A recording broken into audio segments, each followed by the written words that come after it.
안녕하십니까 CTS 시청자 여러분, 저는 성남영화교회를 섬기고 있는 정요한 목사입니다. 오늘은 히브리서 12장 14절과 베드로후서 1장 4절에서 7절 말씀으로 빌드업이라는 제목을 가지고 은혜를 나누려 합니다.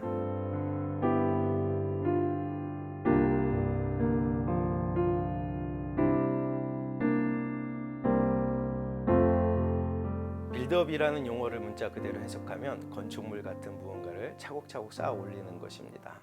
하지만 축구에서 이 용어가 다르게 쓰이는데요. 축구에서의 빌드업은 공을 가지고 팀 동료에게 연결하며 적진으로 나아가 공격하는 일련의 과정 중 기초 단계를 의미합니다.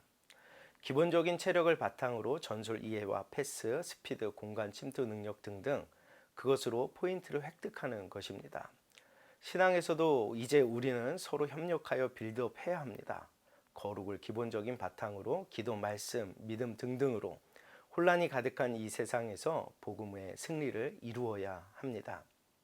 하나님은 거룩하신 분이십니다. 그래서 하나님께서 말씀하시죠. 내가 거룩하니 너희도 거룩하라. 거룩은 심각한 말이기도 합니다.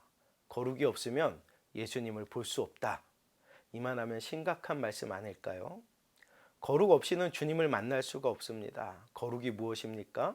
거룩이라는 말은 하기오스라고 되어 있는데 이 말은 어원적으로 순수하다, 헌신되었다, 구별되었다라는 의미가 강하게 들어 있습니다. 한마디로 말하면 거룩하다라는 말은 구별되었다라는 뜻이죠. 구별된 것을 거룩이라고 말하고 있습니다. 우리 믿음의 사람들은 구별되어야 합니다. 거룩하여야 되는 것입니다. 청교도들의 생활 철학에 가장 중요한 것이 거룩이었습니다. 하나님께서 인정하시는 거룩함, 그것이 청교도들의 삶이었습니다. 감리교를 창설한 요한 웨슬레 목사님은 감리교를 창설하면서 말했습니다. 성경에 의한 하나님의 거룩함을 전 세계에 알리기 위하여 감리교를 창설한다.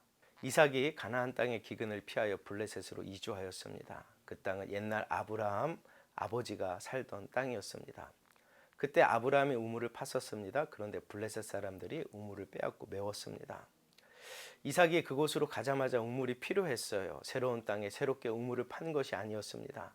창세기서 26장 18절 말씀에 보면 그 아버지 아브라함 때 팠던 우물들을 다시 팠으니 라고 기록하죠. 우리는 아브라함의 이야기에서 결코 간과해서는 안 되는 진리가 있습니다. 과거의 진리를 재발견하여야 한다는 사실이죠. 하나님은 어제와 오늘 영원토록 동일하십니다. 그래서 과거에 그렇게 역사하셨던 하나님은 오늘날도 그대로 역사하여 주십니다. 이삭이 아브라함이 팠던 우물을 다시 팠던 것처럼 우리는 초대교회 교인들이 집중적으로 관심을 두었던 거룩의 우물을 다시 파야 합니다. 하나님은 거룩하십니다. 거룩 없이는 주님을 보지 못하지요. 어떻게 하는 것이 거룩한 것일까요? 하나님은 거룩하시기에 하나님의 성품을 담는 것이 거룩한 것입니다. 하나님의 성품은 무엇입니까? 베드로가 하나님의 성품을 정확하게 알려주고 있습니다. 베드로후서 1장 4절에서부터 7절까지의 말씀을 통해서죠. 에릭 프롬의 사랑의 기술이라는 책에서 이렇게 기록합니다. 그 사람을 사랑한다라는 것은 그 사람 속에 들어있는 자기를 사랑하는 것이다. 자기 마음에 드는 것이 없으면 그 사람을 사랑하지 않는다. 자기가 좋아하는 요소가 그 사람 속에 들어있기에 그 사람을 좋아하는 것이죠.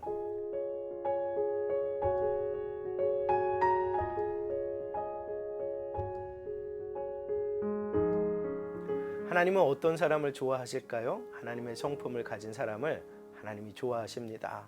하나님은 신의 성품에 참여하는 사람을 좋아하십니다. 하나님이 좋아하시는 성품을 가진 사람을 하나님은 좋아하시죠.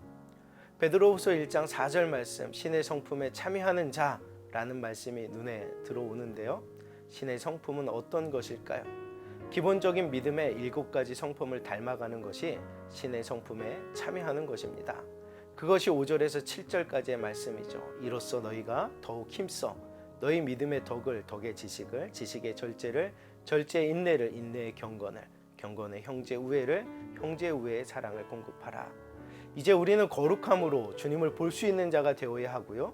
거룩한 주의 성품을 소유하여 이 어두운 시대에 다시 한번 주님을 바라보며 나아가는 여러분들 되기를 간절히 축원합니다.